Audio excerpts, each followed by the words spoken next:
스튜디오의 공기가 달라진 건 그가 대기실 창문을 열지 않은 순간부터였다. 늘 먼저 농담을 건네며 분위기를 데우던 손비나는 그날만큼은 손등으로 목덜미를 한번 문지르고 악보를 펼친 뒤 반주 박자에 아주 낮은 콧노래만 얹었다. 제작진은 그의 기척을 눈치채고 복도 조명까지 한 단계 낮췄다. 부르의 명곡 녹화는 4개의 파트로 나뉘어 길게 이어지는 날이었고 1부와 2부 사이 어설픈 리허설의 빈틈을 견고하게 메우기 위해 3부 도중 무대 전환, 그리고 감정을 쏟아낼 4부 엔딩까지 미리미리 단단히 준비해둔 상태였다. 하지만 언제나 그렇듯 준비를 비웃듯 변수가 찾아왔다. 리허설이 막 시작되고 2분쯤 지났을 때 메인 모니터에 연결된 오디오 케이블이 말을 듣지 않았다.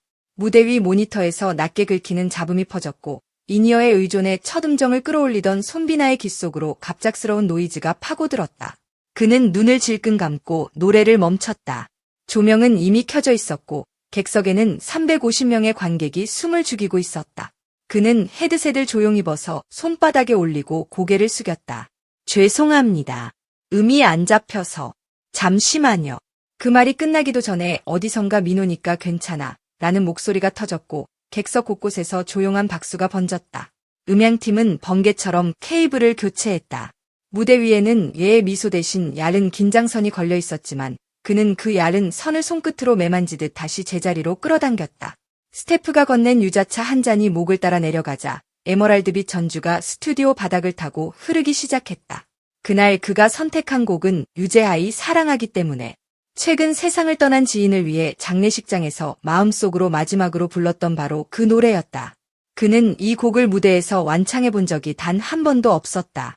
녹화니까 괜찮아요 라는 설득 끝에 오르긴 했지만 막상 전주가 흘러나오자 가사가 송곳처럼 가슴을 찔렀다.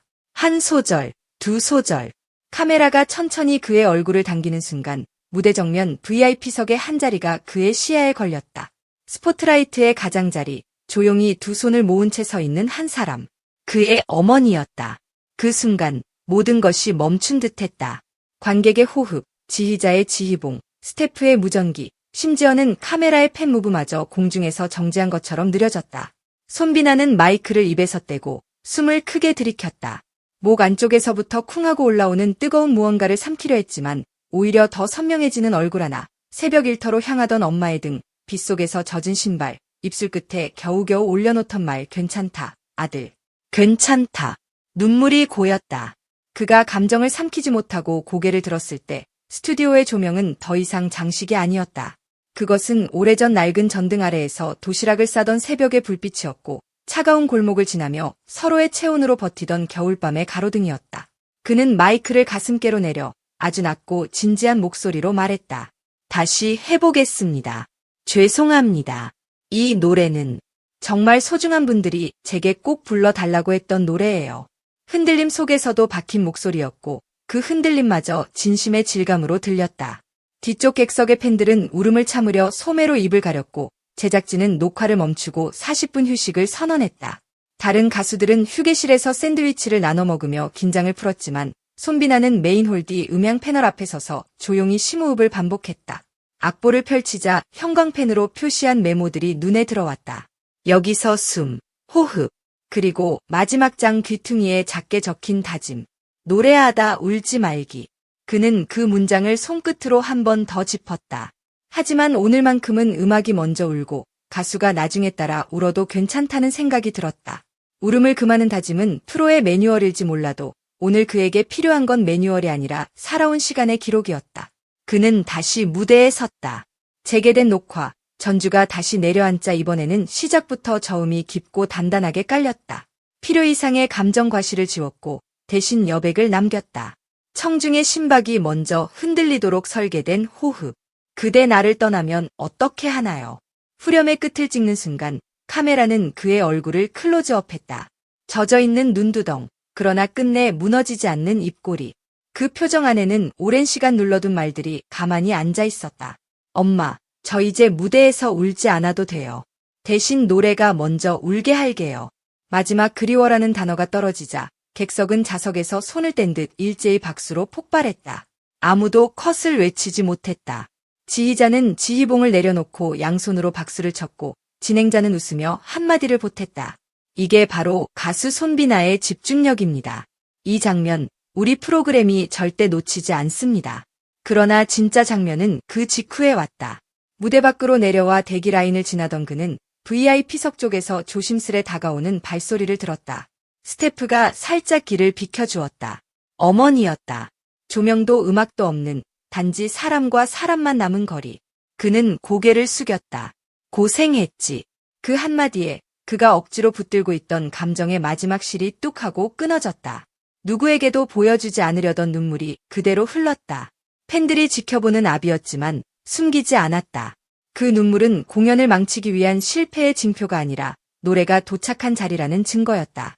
과거의 아픈 기억들이 삽시간에 되살아났다.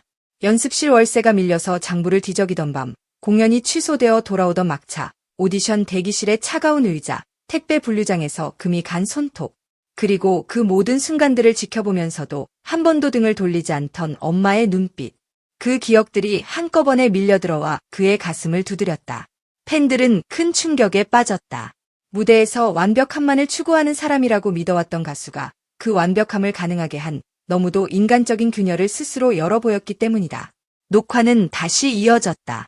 그는 울음기를 다 닦지 않은 채 그러나 처음보다 더 분명한 음으로 노래를 마무리했다.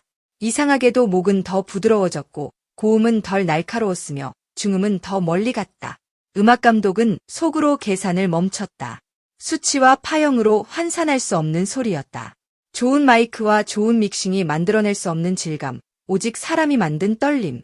편집국은 그날 밤 결정을 내렸다. MC 멘트를 줄이고 손비나가 숨을 삼키고 눈을 감는 장면을 그대로 살린 특별판을 내기로. 노래에는 쉬어가는 박자도 필요합니다. 손비나의 12초. 여러분의 마음도 잠시 쉬어가시길. 자막 한 줄이 모니터 위에 얹혔다. 그 12초는 실수의 공백이 아니라 이야기가 자라는 시간이었다. 이후 그의 스케줄표에는 빨간 동그라미가 더 촘촘해졌다.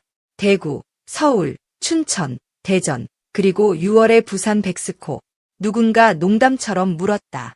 즉흥 토크 10분만 줄여볼까요? 그는 고개를 저었다. 부산 팬들은 30분도 듣습니다. 모두가 웃었지만 그 말 속에는 진심이 있었다. 더 오래, 더 많이, 더 깊이. 그는 이제 노래를 잘하는 법이 아니라 들려주는 법으로 무대에 선다는 것을 알고 있었다. 들려준다는 건 목청이 아니라 마음의 문을 여는 일이라는 것을 그날 VIP석을 바라본 순간 이해했기 때문이다. 팬카페에는 길고 짧은 글들이 쏟아졌다. 오늘 울어서 다행이에요. 그래서 제 마음도 울었습니다. 울지 않는 사람을 좋아한 줄 알았는데 울 줄 아는 가수를 사랑하게 되었네요. 영상의 댓글에는 타임스탬프가 줄지어 달렸다. 3시 41분, 첫 떨림. 4시 20분, 어머니를 보는 눈빛. 5시 32분, 12초의 침묵. 누군가는 그 구간을 반복 재생하며 스크린을 캡처했다. 그 캡처에는 눈물의 광택이 있었다. 누군가는 조심스럽게 말했다.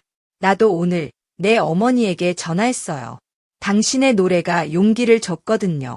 이것이 바로 무대가 스튜디오를 넘어 삶으로 이어지는 방식이었다.